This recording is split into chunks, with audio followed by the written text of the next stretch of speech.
C'est mon premier discours politique.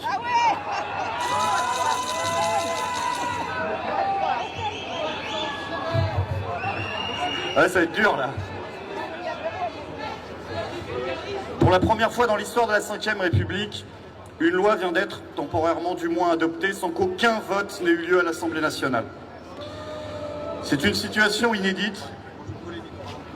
C'est une situation inédite au parfum pourtant étrangement familier.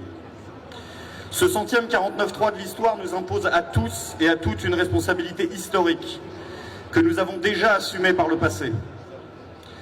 Alors que l'ombre d'une motion de censure transpartisane se dessine, nos désaccords doivent aussi, je le crois, temporairement s'effacer dans la rue.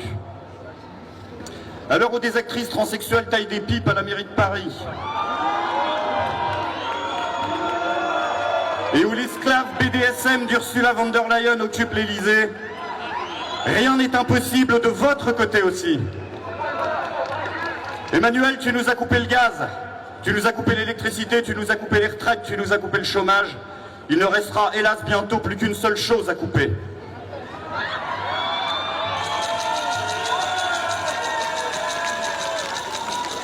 Ils diront que vous êtes complotistes, ils diront que vous êtes factieux, ils diront que vous êtes bêtes, ils diront que vous êtes sales, ils diront que vous êtes russes.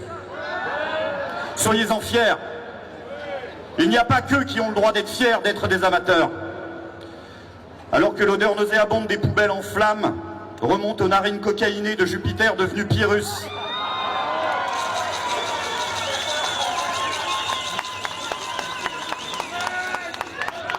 C'est pas lui que vous applaudissez, hein. Ce dernier se dit dépassé par la situation. Que lui proposer? Peut-être pourrait-il se munir des masques FFP2 qui sont arrivés avec un an de retard et qui pourraient masquer l'odeur. Au moins il servira à quelque chose. Alors je vais vous faire un aveu, je ne suis pas patriote. Je parle du mouvement, mais parfois, je vous le confesse, devant la glace, il m'arrive aussi de douter au sens premier du terme. Car le patriotisme, ce n'est pas simplement le souverainisme. Le patriotisme, c'est une devise qui résonne comme une promesse. La patrie ou la mort. Comment avoir envie de mourir pour ce que la France est devenue?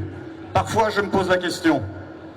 Alors que l'ombre d'une guerre totale avec la Russie se dessine, comment pourrions-nous avoir envie de risquer jusqu'à notre vie pour ceux qui nous dirigent? Pour le général, je traverse la Manche. Pour Macron, je ne traverse pas au rouge. Mais ce n'est pas si grave.